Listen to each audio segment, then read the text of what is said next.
تو ہم عام طور پر جب لہجے کے اندر سختی، ترشی، تلخی، کڑواہٹ پیدا کر رہے ہوتے ہیں تو مقصد تو یہ ہوتا ہے کہ جو نتیجہ ہم لینا چاہتے ہیں وہ آسانی سے مل جائے، تو وہ ہم اپنے ہی مقصد کے بالکل الٹ جا رہے ہوتے ہیں، جو نتیجہ لینا چاہ رہے ہوتے ہیں الٹا وہ نتیجہ ہمیں حاصل نہیں ہو پاتا، وہ نتیجہ نرمی کے ذریعے سے ملنا تھا۔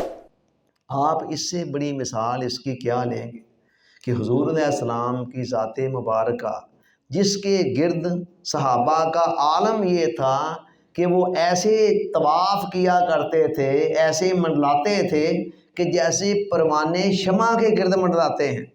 اس طرح اب حضور علیہ السلام کے متعلق قرآن نے کیا کہا، فرمایا فَبِمَا رَحْمَةً مِّنَ اللَّهِ لِنْتَ لَهُمْ، میرے حبیب یہ آپ پر اللہ کا خاص فضل ہے، خاص کرم ہے کہ آپ ان کے لیے نرم ہیں، نرمی والا معاملہ کرنے والے ہیں، نرمی سے بات کرنے والے ہیں، نرمی والا لہجہ رویہ اپنانے والے ہیں۔ آگے فرمایا اگر آپ نرم کیا نہ ہوتے تو پھر کیا ہوتا، وَلَوْ كُنْتَ فَظًّا غَلِيظَ الْقَلْبِ لَانفَضُّوا مِنْ حَوْلِكَ، اگر آپ سخت مزاج ہوتے، سختی سے بات کرنے والے ہوتے، سختی سے ڈیل کرنے والے ہوتے، آپ کا رویہ، بیہیویئر، لہجہ، ایٹیچیوڈ اگر سخت ہوتا تو یہ لوگ آپ کے پاس سے دور بھاگ جاتے۔ اتنی بڑی بات ہے یہ، اتنی بڑی بات ہے کہ انسان غور کرے تو آنکھیں کھول کر رکھ دیں کہ یہ وہ ہستی ہیں جو کائنات کی محبوب ترین ہستی ہیں، جس پر اپنے تو کیا بگانے بھی مرتے، خلق تیرے نے مولی دنیا تے کوئی ورلا ہی خالی جاوے، ایسا خلق جس نے دنیا مولی، دنیا اٹریکٹ کرتی ہے جدھر، اس ہستی کو کہا جا رہا ہے کہ اگر آپ کے بھی مزاج میں سختی ہوتی نا، لہجے میں سختی ہوتی، کڑواہٹ ہوتی، تلخی ہوتی، تو پھر آج جو لوگ آپ پر جانیں نشاور کر رہے ہیں نا، یہ آپ سے متوحش ہو جاتے، آپ سے پیچھے ہٹتے، دور بھاگتے۔ جب حضور علیہ السلام کے حوالے سے قرآن یہ بات کہہ رہا ہے تو میں اور آپ کس شمار میں ہیں کہ ہم سخت رویہ اپنائیں اور ہم پھر بھی چاہیں کہ ہماری اولادیں اور ہمارے دیگر ملنے جلنے والے ہمارے زیادہ قریب آئیں، ہماری رسپیکٹ کریں۔ دیکھیے اللہ تعالیٰ حضرت موسیٰ علیہ السلام اور حضرت ہارون علیہ السلام دونوں بھائیوں کو فرعون کی طرف بھیج رہا ہے۔ فرعون جس کا نام ہی ایک ظلم کا استعارہ بن چکا ہوا ہے کہ وہ بڑا ظالم تھا، آج کسی نے کسی کو کوئی تشبیہ دینی ہو کہتا تم تو نرے فرعون ہو بھائی، وہ فلاں بندہ تو جی نرا ہی فرعون ہے، یعنی فرعون کی جو ظلم و ستم ہے اس کا جابر ہونا، قاہر ہونا، وہ ایک ضرب المثل بن چکا ہے، اس کی طرف بھیج رہا ہے اللہ تعالیٰ اپنے دو پیغمبروں کو، اور چلتے چلتے نصیحت کیا کر رہا ہے، فرمایا اے موسیٰ اور اے ہارون فَقُولَا لَهُ قَوْلًا لَيِّنًا لَعَلَّهُ يَتَذَكَّرُ أَوْ يَخْشَىٰ، اے موسیٰ اور اے ہارون تمہیں فرعون کی طرف بھیج رہا ہوں، بے شک وہ بڑا سنگ دل ہے، بڑا سخت ہے، بڑا ظالم ہے، بڑا جابر ہے، بڑا قاہر ہے، لیکن تم نے کیا کرنا ہے، اس کے پاس جا کرنا بات ذرا نرمی سے کرنی ہے، فَقُولَا قَوْلًا لَيِّنًا لَعَلَّهُ يَتَذَكَّرُ أَوْ يَخْشَىٰ، نرمی سے کرنی ہے، کیوں؟ ممکن ہے نرمی سے کرو تو اس کا کوئی دل پگھل جائے اور وہ آپ کی بات کو سن لے، وہ نصیحت کی طرف آ جائے یا کوئی ڈر اس کے اندر پیدا ہو جائے۔ یہ خدا موسیٰ علیہ السلام اور ہارون علیہ السلام کو کہہ رہے ہیں۔ اب مفسرین یہاں رک کر بات لکھتے ہیں اس پر، کہتے ہیں کہ دیکھیں موسیٰ علیہ السلام اور ہارون علیہ السلام جیسے دو پیغمبر ہیں، وہ جا رہے ہیں بہترین، اپنے وقت کے دو بہترین اشخاص جا کدھر رہے ہیں، اپنے زمانے کے بدترین شخص کی طرف، بہترین اشخاص کو بدترین شخص کی طرف بھیجتے وقت نصیحت کیا کی جا رہی، اس سے بات ذرا نرمی سے کرنی ہے۔ تو مفسرین نے یہاں لکھا کہ آج ہمارے زمانے کے اندر نصیحت کرنے والا کون ہے جو موسیٰ علیہ السلام اور ہارون علیہ السلام سے بھی زیادہ بہتر ہے، اور دوسری طرف جس سے وہ مخاطب ہو رہا ہے وہ کیا فرعون سے بھی زیادہ بدتر ہے۔ جب ان کو کہا گیا کہ آپ نے فرعون سے بات کرتے وقت بھی نرمی سے کرنی ہے، تو آج مجھے یا آپ کو یا کسی اور نصیحت کرنے والے کو کسی خطاب کرنے والے کو، مخاطب ہونے والے کو یہ حق کیسے پہنچتا ہے کہ وہ اپنے جیسے انسان کے ساتھ بات کر رہا ہے؟ وہ فرعون سے زیادہ برا تو نہیں نہ ہوگا، اور بات کرنے والا موسیٰ علیہ السلام، ہارون علیہ السلام سے زیادہ اچھا تو نہیں ہے۔ تو جب ان کو کہا گیا کہ آپ نے اس کے ساتھ سختی نہیں اپنانی ہے، تو پھر ہمیں یہ حق کیسے ہوتا ہے کہ ہم دوسروں کے ساتھ تلخ لہجے کے اندر، دینداروں کے اندر بعض اوقات یہ بیماری چپکے سے آ جاتی ہے، وہ سمجھتے ہیں کہ بس ٹھیک ہے ہم دیندار ہیں، ہمارا کام ہے لوگوں کو ڈانٹ ڈپٹ کر نصیحت کی جائے۔ اس طرح کی نصیحت کو کوئی نہیں مانتا، اس طرح کی نصیحت کو انسانی فطرت جو ہے نا وہ سختی سے، شدت سے نفرت کرتی ہے۔ جب آپ اچھی بات بھی کر رہے ہیں سخت لہجے کے اندر، تو پھر کیا ہوتا ہے؟ اگلے کے دن کے اندر ایک نفرت پیدا ہونی شروع ہو جاتی ہے۔ آپ سختی کے ذریعے سے زیادہ اگلے کے جسموں پر فتح پا سکتے ہیں، دلوں پر نہیں۔ دلوں کو ہمیشہ نرمی سے جیتا جاتا ہے۔ جو فتح انسان کے جسم پر ہوتی ہے وہ ادھوری ہوتی ہے، کامل فتح وہ ہے جو دل پر ہو۔ جتنی مرضی آپ سونے جیسی بات بھی کر رہے ہیں نا، اگر لہجہ آپ کا تلخ ہے، کڑوا ہے، سخت ہے، تند ہے، تو اگلا بندہ جس کو آپ بات کر رہے ہیں نا، وہ آپ کی بات کے وزن کو تو محسوس نہیں کرے گا، بات کی وزن اور اس کی اہمیت کی طرف اس کا دھیان ہی نہیں جائے گا، اس کا دھیان فوراً آپ کے لہجے کی طرف جائے گا کہ میرے ساتھ بات کیسے کر رہا ہے، اور آپ کے لہجے کی کڑواہٹ کو محسوس کرنا شروع کر دے گا۔ نتیجہ یہ نکلے گا کہ آپ کی سونے جیسی، ہیرے اور جواہرات جیسی بات بھی جو ہے نا وہ تاثیر کے اعتبار سے بیکار جائے گی۔ تو یہ جو دوسرا اصول ہے، اسی میں آگے یہ بھی لکھا ہے کہ کوئی تکلیف دہ بات نہ کرنا، اذیت دینے والی، دکھ دینے والی بات نہ کرنا۔ آپ حضور علیہ السلام کی سیرت طیبہ کو دیکھیں، آپ نے اپنی حیات طیبہ کے اندر کتنی باتیں ایسی کی ہیں جو دوسروں کو دکھ دینے والی، تکلیف دینے والی۔ آپ نے فرمایا المسلم من سالم المسلمون من لسانہ و یدہ، مسلمان وہ ہے صحیح معنوں میں جس کے ہاتھ اور زبان سے دوسرے مسلمان محفوظ رہیں۔ تو یہ اذیت بھی اسلام کے اندر، دوسروں کو اذیت دینا یہ بھی حرام ہے، سختی سے منع ہے۔ واصف صاحب کہتے ہیں جتنے دل ہم زخمی کرتے ہیں نا، اتنے ہی ہم اپنی قبر کو انگاروں سے بھرتے ہیں۔ صوفی برکت علی صاحب رحمۃ اللہ علیہ فرماتے ہیں کہ دل کی دنیا میں سب سے برا عمل دل آزاری ہے، دوسرے کی دل آزاری کرنا، اور دل کی دنیا کے اندر سب سے اچھا عمل دل نوازی ہے۔ دل نوازی ہے کہ دوسروں کے دل کو خوش کرنا، دوسرے اتنا بڑا عمل ہے دوسروں کے دل کو خوش کرنا کہ آقا نے ایک اور حدیث میں فرمایا کہ جو بندہ میرے کسی امتی کی کوئی حاجت پوری کر دیتا ہے اس لیے کہ وہ خوش ہو جائے، اس نے فقط اسے خوش نہیں کیا، فقط سرانی، بلکہ مجھے خوش کر دیا۔ ومن سرانی، اور جس نے مجھے خوش کر دیا، فقط سر اللہ، اس نے اللہ کو خوش کر دیا۔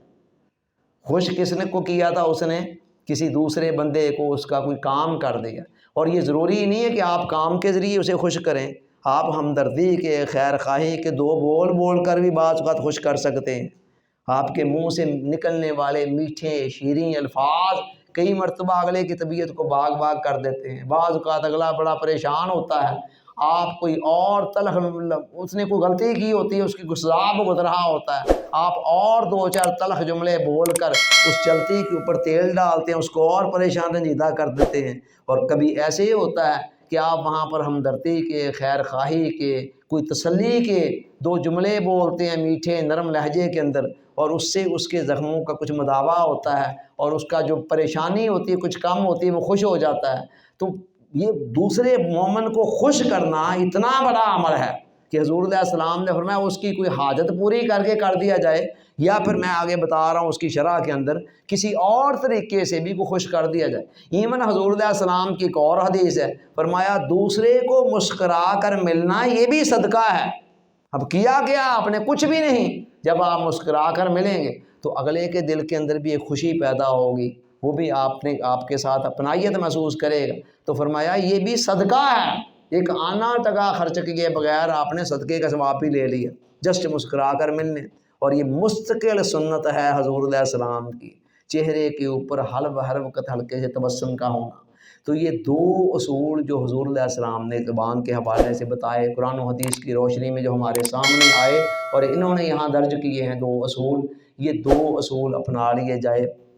کتنے سارے شرور ہیں، حوادث ہیں، آفتیں ہیں، مشکلات ہیں جن سے ہم بچ سکتے ہیں، اور کتنی ساری نیکی، خیر اور بلائی ہم حاصل کر سکتے ہیں۔ اللہ تعالیٰ سوچنے، سمجھنے، یاد رکھنے اور عمل کی توفیق عطا فرمائے۔ آمین ثم آمین، وما علینا الا البلاغ۔